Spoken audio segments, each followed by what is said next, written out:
Noted, and I give the call to the member for North Sydney. Thank you. Let's be clear. Never has there been a government that has had such a clear mandate to take faster action on climate. And the truth is, this government and this parliament can reshape our country's future. But to do so, we must be prepared to lead ambitiously and bravely and break a cycle that has seen many climate and energy decisions over the past 3 decades made on the basis of just legislating for the term rather than fundamentally investing in and shifting our economy. Laid bare again this week off the back of the Australian Energy Market Operator, or AEMO's, latest report is the way forward which is advocated for by the gas industry and many members and others in this place, and that is to open new gas fields. Contrast this with the way forward advocated for by my community of North Sydney and many more like it who are determined to fight for and support a rapid and fair transition to renewables, and the tension between old fossil fuel industry technology, our government and the community becomes clear. And so, to help strengthen my community's advocacy, I want to bust the often repeated myth perpetuated by the gas industry that Australia has a gas shortage. We do not have a shortage of gas in Australia. The reserves already being drawn from can provide our nation with more than enough to see us through a planned, proactive transition, and that is simply the truth. Yet the latest gas statement of opportunities released by AEMO seems to suggest, just like the previous year's report, that Australia may be facing gas shortages, and their suggestion is that the best way forward, unsurprisingly, is to unlock more gas. At the same time, however, the AEMO report itself also says that by 2030, the amount of gas needed for electricity generation in Australia will have dropped by a third. Dropped by a third. Yet, AEMO forecasts that in that same year, gas companies will still be exporting this same amount they are now.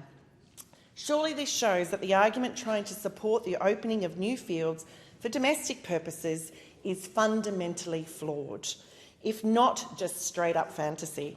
The problem is not lack of supply. The challenge is that as it currently stands, Australia's gas is overwhelmingly exported, with more than 80% going offshore. In fact, a little-known fact, but very concerningly, is that the LNG exporters themselves, the industry itself, uses 12 times as much gas just to export as Australia's entire manufacturing industry currently uses. At a time when households and small businesses are under increasing cost pressure, we have gas companies driving up domestic gas prices and making windfall profits from exporting our resources overseas. So let's be clear once again. The myth of a gas shortage serves no one other than the vested interests at gas companies who wish to open new gas fields and expand existing licences. One such push to expand gas fields is being made by the Australian company Santos out in north-west New South Wales in an area that stretches from the Pilliga Forest through to Newcastle and on to Queensland. A few weeks ago, I was hosted by farmers and locals on the Liverpool Plains, which lie almost in the heart of this area. It's here that Santos wants to build the Queensland Hunter Gas Pipeline, an underground pipeline running for 833 kilometres from Newcastle in New South Wales to Roma in Queensland, with a side stop along the way to the Kurri Kurri gas power plant. Along the way, it traverses extensive areas of strategic agricultural land with high fertility soils, prime food and fibre production land. The Liverpool Plains, in fact, yields 40% above the national average, contributing over $300 million to our GDP annually. And the simple fact is that the science tells us that once this soil is dug up and then laid back down over the pipeline, it will be significantly less productive. At the same time, the proposed pipeline also significantly impacts high-quality koala habitat and dedicated areas of regional koala significance. It also crosses travelling stock routes which have 10 species of threatened flora and 12 species of threatened fauna, including the eastern pygmy possum and the shy albatross.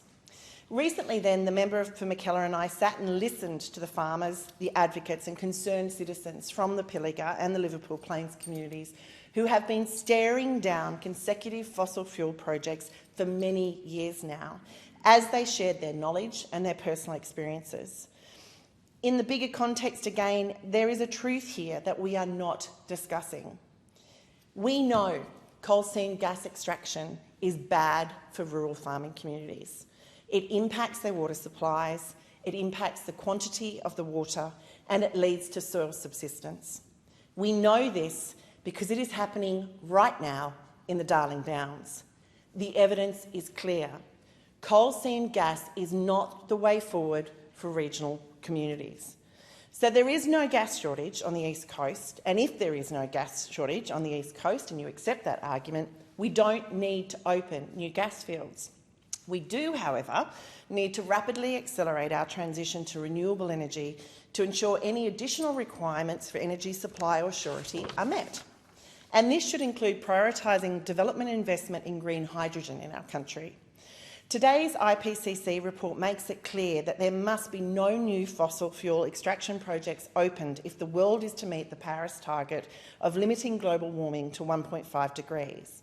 Indeed, based on the findings of the International Energy Agency, the IPCC called for no new licensing or funding of oil or gas projects anywhere in the world.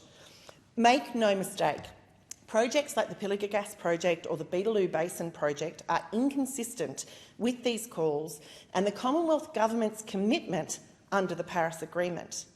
UN Secretary-General Antonio Guterres, in a message of hope rather than despair, called for countries to adopt an acceleration agenda. He indicated developed countries must bring forward their commitments to reaching net zero greenhouse gas emissions from 2050 to as close as possible to 2040. So what is the solution? So what is the solution that an ambitious and determined government could put in place to ease rising energy costs for communities?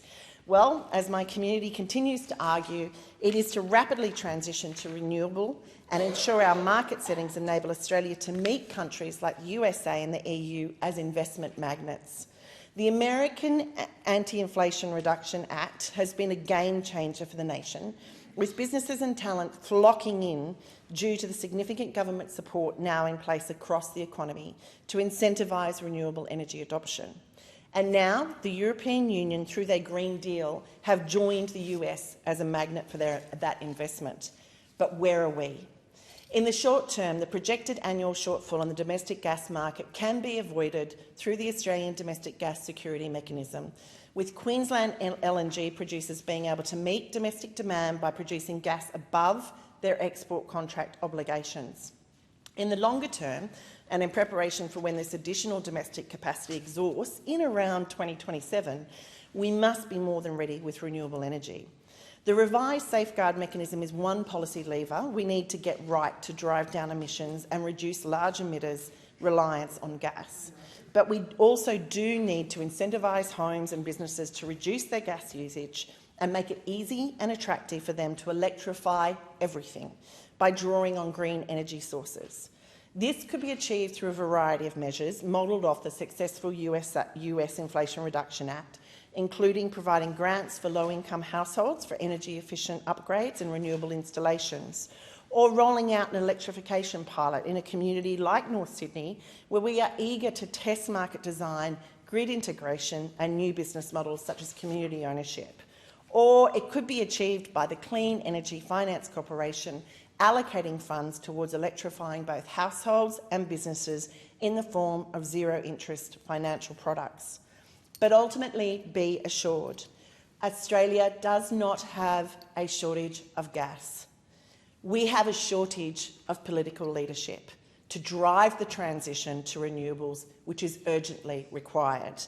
As the UN Secretary-General Antonio Guterres said overnight, the 1.5-degree limit is still achievable, but it will take a quantum leap in climate action.